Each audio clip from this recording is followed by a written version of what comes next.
The ancient Greek Homeric Cyclopes, those giants with the one eye, as well as the giants of Italy, giants with the third eye, and blacksmiths and builders, the megalithic builders of ancient Greece, ancient Sicily, Peru. The history of Sicily and Italy, we know that Sicily was, of course, established by Greeks, as was Rome around 600 BC. But anyway, the history of Sicily and Italy has always been intertwined with the legends about giants who supposedly were the very first inhabitants of the island.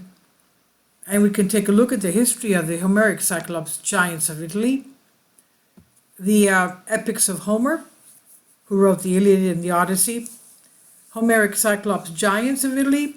The deep-rooted cultural belief in giants in our time is vividly reflected in the annual celebration event called Bata de Ganti, which literally means walks of the giants. This holiday is celebrated in the city of Messina every August 14 in memory of two giants named Mata and Griffin. During the event, two tall wooden statues over 8 meters tall, that's about 25 feet, representing Mata, a beautiful golden-haired white woman, and Griffin, a giant dark-skinned Saracen warrior. They are driven through the streets on wheels, accompanied by musicians and incessant drumming. And there are different opinions about the origin of this festival. The most famous version gives the date 946 AD, when Messina was last outpost in Sicily that resisted the Arab occupation. During the siege of Messina, the Arab general Hassan ibn Hamar, who was described as a man of gigantic stature, fell hopelessly in love with Mata, the daughter of a local merchant. The general tried his best to woo Mata, but she would not agree to the marriage until he converted to Christianity. He then changed his name to Griffo and soon became known as Griffon, meaning big Griffo, for obvious reasons. Some legends told that Mata and Griffin later had many children who inherited their father's height, and they lived happily ever after. As romantic as this story sounds, it was most likely invented in a later period to promote harmony in society and add a little more romance to spice up the holiday. However, many people believe that the two giants who marched through the city were real individuals and the true founders of Messina. Another legend, less popular, says that the two giants of Messina represent Malthea and Bangson, husband and wife, who in ancient times, when people had already settled in Sicily, but there were still giants, terrorized human settlements in every possible way.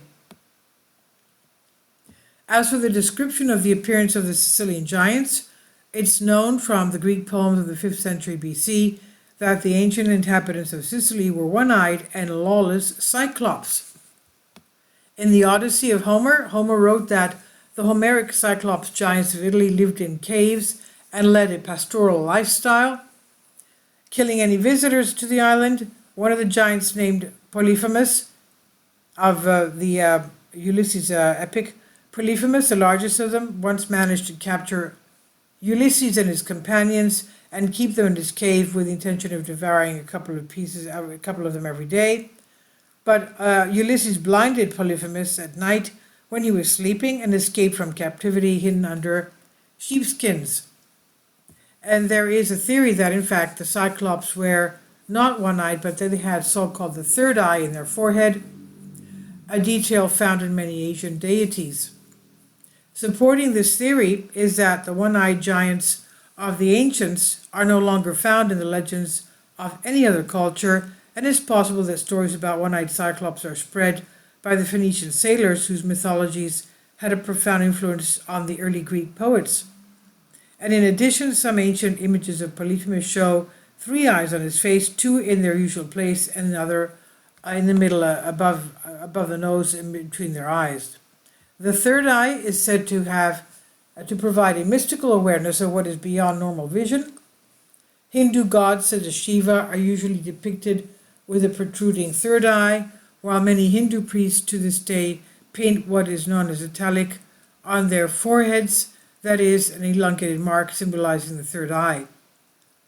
Perhaps it's not so unlikely that the Cyclops also follow a similar custom since it's very ancient tradition, or perhaps the Cyclops did not indeed have a well-functioning third eye in addition to normal eyes, which is not impossible since the Cyclops were of divine origin, being the children of Poseidon, the sea god. And there are many ancient images based on the Odyssey, including those of the Cyclops Polyphemus and Greek heroes, and usually the heroes are depicted somewhat lower than Polyphemus, at least twice, considering that, according to Philostratus, the Greeks represented their heroes with a height of about 4.5 meters. The Cyclops Polyphemus thus reached a height of more than 9 meters.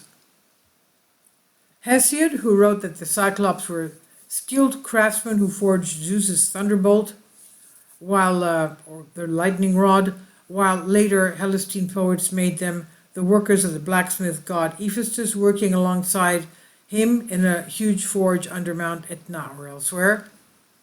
From such descriptions, it follows that the Cyclops were actually giant blacksmiths who inhabited the caves of ancient Sicily, although their real home, according to a Latin poet of the 1st century, Virgil, was in huge caves located under Mount Etna and the Aeolian Islands.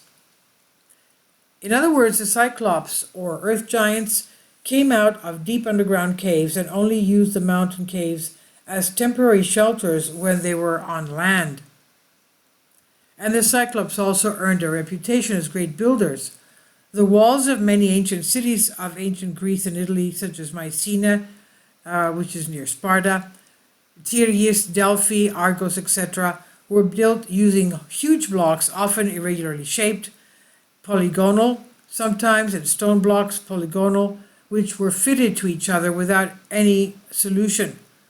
And these walls are called the Cyclopean walls for a reason, as a number of Greek historians claim that they were built by the Cyclops. Pliny's Natural History reports a tradition attributed to Aristotle that the Cyclops were the inventors of stone towers.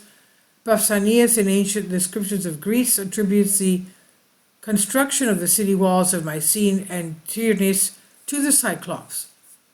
However, parts of the city wall of Mycene still remain, including the gate on which the lions stand. It's said that this is also the work of Cyclops, who built the wall for Proteus in Tiryns.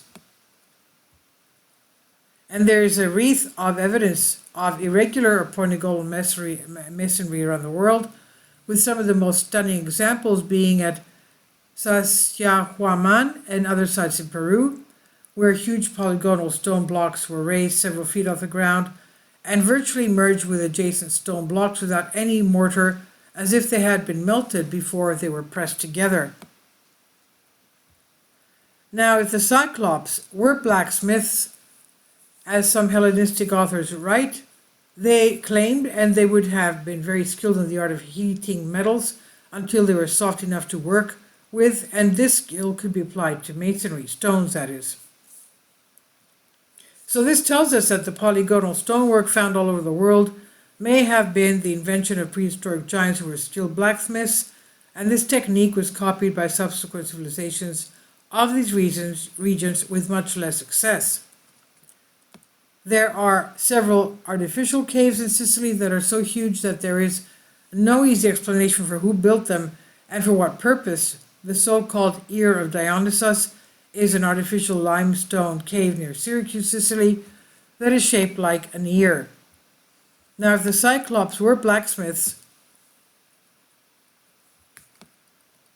this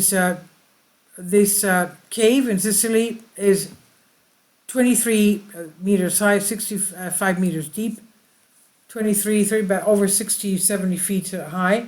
It curves approximately in the shape of an S and vertically tapers towards the top like a teardrop.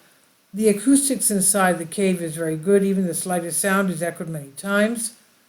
And by the way, the name of Ear of Dionysus was coined by the artist Michelangelo de Caravaggio because of the similarity of the shape of the cave with the human ear.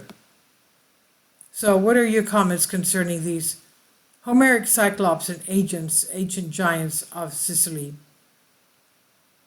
The question rises as to why any culture would spend so much effort building such a tall cave for an apparent purpose. Could this have been one of the Cyclops' temporary shelters as they emerged from their underground layers, which were presumably under Mount Etna or somewhere else around there? And this is on Infinity Explorers by Anshri Vastava. Please leave your comments and thank you for your support. Finally, support my Patreon account. The daily posts are 5 videos daily, and they are totally different from what I have on my YouTube channel. Thank you so much for your support and that you find all my content so interesting. You'll find the Patreon account details in the description box below.